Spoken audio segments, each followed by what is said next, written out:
عید کے بعد سے مجھے مسلسل سفر پیش آتے رہے اور ان کی وجہ سے یہ اتوار کی مجلس بہت عرصے کے بعد آج اس میں آپ حضرات سے ملنے کا موقع ملا ہے، اور پچھلے کئی اتوار میں اس کا ناغہ رہا، جس کا سبب یہ باہر کے سفر تھے جو مختلف ملکوں میں مجھے پیش آئے۔ ہر سفر میں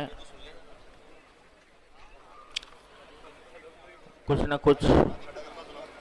خدمت کی توفیق اللہ تبارک و تعالی نے عطا فرمائی، اور مختلف ملکوں میں عطا فرمائی، لیکن یہ آخری سفر جس سے میں کل ہی واپس آیا ہوں، اس کے بارے میں پہلے اس کے کچھ احوال عرض کر دوں جو ہم سب کے لیے سبق آموز ہیں۔ یہ پچھلا سفر میں جس سے کل ہی واپس آیا، پہلے تو انگلستان کا سفر تھا، اور وہاں ختم نبوت کے سلسلے میں کچھ کام کرنے کی اللہ تعالیٰ نے توفیق عطا فرمائی۔ اس کے بعد 2 اور ملکوں میں جانا ہوا، ایک مالٹا اور ایک قبرص۔ دونوں جگہ جانے کی ایک خاص وجہ تھی کہ یوں تو مسلمان الحمدللہ دنیا کے ہر کونے میں آباد ہیں، تو غیر مسلم ملکوں کے اندر بھی ان کی آبادی اب رفتہ رفتہ بڑھتی جا رہی ہے۔ تو مالٹا میں بھی مسلمانوں کی اچھی خاصی تعداد ہے، وہاں ان کے کچھ مسائل ہیں، ان کے لیے بھی کچھ جانا مفید معلوم ہوا، لیکن ہمارے لیے ایک بہت بڑی دلکشی اور دلچسپی کا اصل سبب یہ تھا کہ مالٹا وہ جزیرہ ہے جس میں ہمارے حضرت شیخ الہند مولانا محمود الحسن صاحب قدس اللہ تعالی سرہ اور ان کے شاگرد رشید شیخ الاسلام حضرت مولانا حسین احمد صاحب مدنی رحمۃ اللہ علیہ اور حضرت مولانا عزیر گل صاحب رحمۃ اللہ علیہ، یہ 3 سال تک اس میں قید رہے۔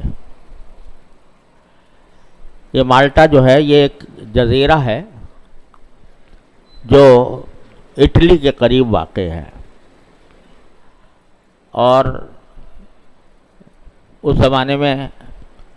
اس پر انگریزوں کی حکومت تھی، جیسے انڈیا پر حکومت انہی کی تھی، اس جزیرے پر بھی انہی کی حکومت تھی۔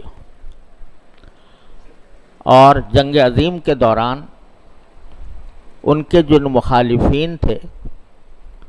ان کو قید کرنے کے لیے اس جزیرے کا انتخاب اس لیے کیا گیا تھا کہ اس سے کوئی اور ملک ملتا نہیں، یہ بس ایک جزیرہ ہے۔ تو وہاں پر انہوں نے اپنے قیدیوں کے کیمپ قائم کر رکھے تھے، جس میں دنیا جہان کے مختلف قیدی وہاں پر رہتے تھے۔ حضرت شیخ الہند مولانا محمود حسن صاحب قدس اللہ تعالیٰ سرہ، اللہ تعالیٰ ان کے درجات بلند فرمائیں، وہ دارالعلوم کے شیخ الحدیث بھی تھے، دارالعلوم کے پہلے طالب علم بھی تھے دارالعلوم دیوبند کے، اور اللہ تبارک و تعالیٰ نے علم کے ساتھ اپنے ذکر اور فکر اور تعلق کا بڑا وافر حصہ اللہ تعالیٰ نے حضرت کو عطا فرمایا تھا، اور ساتھ ہی جذبہ جہاد بھی تھا۔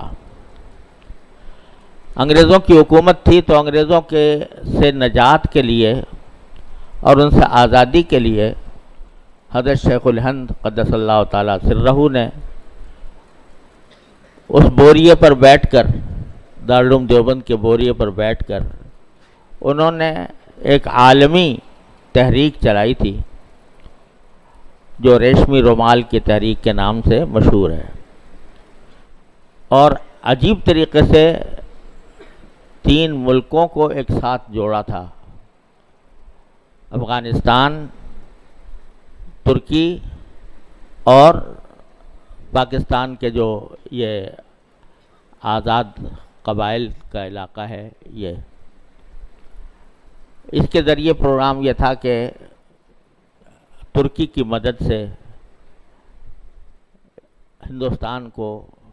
انگریز سے آزاد کرایا جائے۔ اس سلسلے میں حضرت والا حج کے لیے تشریف لے گئے تھے، اور حج کے لیے جاتے ہوئے ایک مقصد یہ بھی تھا کہ وہاں ترکی کے جو انور کمال پاشا اس وقت وہاں کے بڑے جرنیل تھے، ان سے ملاقات بھی ہوئی، لیکن قبل اس کے کہ اس کی نوبت آتی، کسی طرح حضرت کی تحریک کا راز کھل گیا اور انگریز نے ان کو گرفتار کر لیا، مکہ مکرمہ سے گرفتار کیا، اور وہاں پر کچھ دن حضرت شیخ الہند رحمۃ اللہ علیہ جو ہیں انہوں نے کچھ اپنے آپ کو چھپا کر بھی رکھا، اور اس طرح ان کو نبی کریم سرور دو عالم کے یہ سنت بھی نصیب ہوئی، جیسے رسول کریم صلی اللہ علیہ وسلم کئی دن تک غار ثور میں پوشیدہ رہے تھے، اس طرح حضرت شیخ الہند بھی پوشیدہ رہے۔ بالآخر آگ سامنے آئے اور پھر گرفتار ہوئے۔ گرفتاری کے وقت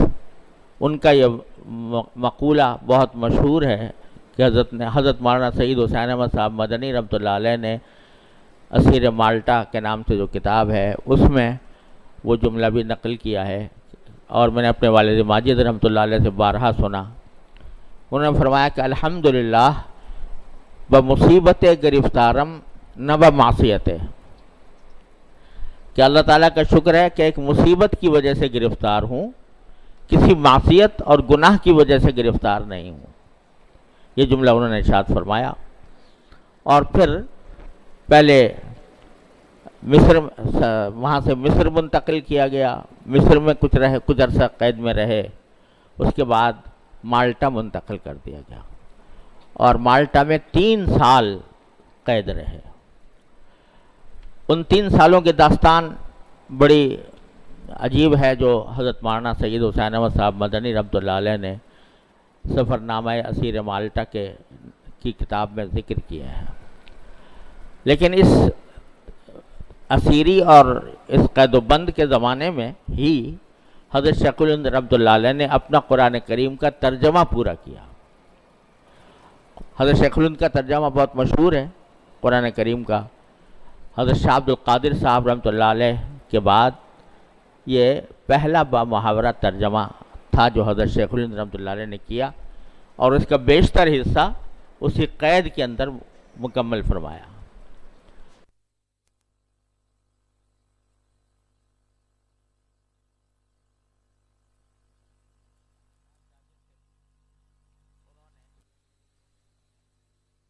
میں اور حضرت کی خدمت میں بھی اپنی تمام توانائیاں صرف کی۔ حضرت مولانا عزیل گل صاحب رحمۃ اللہ علیہ اس زمانے میں بہت زیادہ ذکر و فکر میں مشغول رہتے تھے، تو ہمیں یہ خواہش تھی کہ وہ جگہ جہاں پر یہ بزرگ دین کی خاطر قید میں رہے، اس جگہ کو بھی جا کر دیکھیں۔ تو یا وہ جو واقعات حضرت مولانا سعید حسین صاحب مدنی رحمۃ اللہ علیہ نے بیان فرمائے ان کا بھی ایک تصور کریں۔ بہرحال اس جگہ پہنچے تو وہ حقیقت میں اب وہ کھلا میدان سا ہے اور وہاں پر ایک اسکول قائم ہے، لیکن وہ بہرحال جو تفصیلات حضرت نے اپنے سفر نامے میں بیان کی ہیں ان کے قرائن کے لحاظ سے وہ جگہ تھی جہاں پر کہ ان کو قید رکھا گیا۔ اس میں دو باتیں میں ذکر کرنا چاہتا ہوں اس مالٹا کے سفر کے سلسلے میں جو سبق حاصل ہوئے۔ ایک تو یہ کہ جب میرے وہاں پر آنے کا لوگوں کو علم ہوا، وہاں جو مسلمان آباد ہیں، تو انہوں نے کچھ میرے بیانات بھی رکھے جو مسلمانوں سے خطاب کا موقع ہوا۔ اس میں کوئی عرب تھے، کوئی افریقی تھے، کچھ لیبیا کے تھے، اس طرح مسلمان تھے، ان سب کا مجمع تھا۔ تو وہاں پر کوئی اور ایسی زبان نہیں تھی جس میں ان سے بات کی جا سکے، اس واسطے انگریزی میں میرا وہاں خطاب ہوا۔ تو اسی دوران وہاں پر اللہ تعالیٰ نے یہ انتظام فرمایا ہے کہ وہاں کے وزیر اعظم کے دفتر میں ایک نو مسلم ہے جو حال ہی میں انہوں نے کچھ عرصے پہلے اسلام قبول کیا۔ ان کو جب میرے آنے کا پتہ لگا تو انہوں نے کچھ وہاں کے سابق صدر سے میری ملاقات کا اہتمام کیا۔ تو وہ میرے پاس ہی، سابق صدر ایک خاتون ہیں، وہ خود میرے پاس ہی ہوٹل میں ملنے کے لیے آئیں اور ان سے کچھ بات کرنے کا موقع ملا۔ وہاں اب تک اس مالٹا کے جزیرے میں کوئی باقاعدہ مسجد نہیں ہے، لوگوں نے مصلے بنا رکھے ہیں، کچھ تھوڑے اب دور دور کوئی جگہ نماز پڑھنے کی بنا لی۔ اب انہیں ایک ہال ملا ہے جس میں وہ یہ سمجھتے ہیں کہ حکومت نے عاریتاً دیا ہے، باقاعدہ مسجد کی اجازت اب بھی نہیں ہے کہ مسجد کا اب بھی کوئی، اور وہیں پر میرا خطاب بھی ہوا تھا۔ تو میں نے ان خاتون سے یہ درخواست کی کہ بھئی یہاں پر مسلمان بڑی تعداد میں آباد ہیں، ان کو کم از کم مسجد بنانے کی اجازت دی جائے اور ان کے لیے مسجد کا انتظام کیا جائے جس میں وہ اپنے 5 وقتہ نماز بھی پڑھ سکیں، جمعہ بھی پڑھ سکیں۔ تو انہوں نے ایک طرح سے مجھ سے وعدہ کیا اور امید یہ ہے کہ انشاءاللہ اب راستہ کھل جائے گا۔ لیکن اس میں یہ عبرت کا سامان ہے کہ وہاں مسلمان قلت میں ہیں، اقلیت میں ہیں، اور وہاں کوئی ان کو دین سکھانے والا نہیں، دین پڑھانے والا نہیں، اور جن کے دل میں کچھ درد ہے تو وہ مختلف جگہوں پر جا کر کچھ کبھی آن لائن کبھی کسی طرح قرآن کریم پڑھتے ہیں یا سیکھتے ہیں۔ باقاعدہ کوئی مکتب بھی نہیں جس میں قرآن کریم بچوں کو پڑھایا جائے۔ تو وہاں سے کے لوگوں سے گفتگو کر کے اس بات کی کوشش کی گئی ہے کہ وہ کم از کم ایک تو جہاں مصلے ہیں وہاں کوئی مکتب قائم کیا جائے، ورنہ جو نئی نسلیں پیدا ہو رہی ہیں مسلمانوں کی وہ ان کے بڑے خراب ہونے کا اندیشہ ہے۔ عبرت یہ ہے کہ وہاں پر مسجد کے نہ ہونے کے باوجود جو لوگ مسلمان زندگی گزارنا چاہتے ہیں وہ بیچارے بڑی صعوبتوں کے ساتھ، بڑی قربانیوں کے ساتھ وہ اپنے دین پر قائم ہیں اور کوشش کر رہے ہیں۔ تو مجھے یہ عبرت ہوتی ہے کہ اللہ تعالیٰ نے ہمیں یہاں اپنے ملک کے اندر ہر قسم کی اپنی دین کی آزادی عطا فرما رکھی ہے۔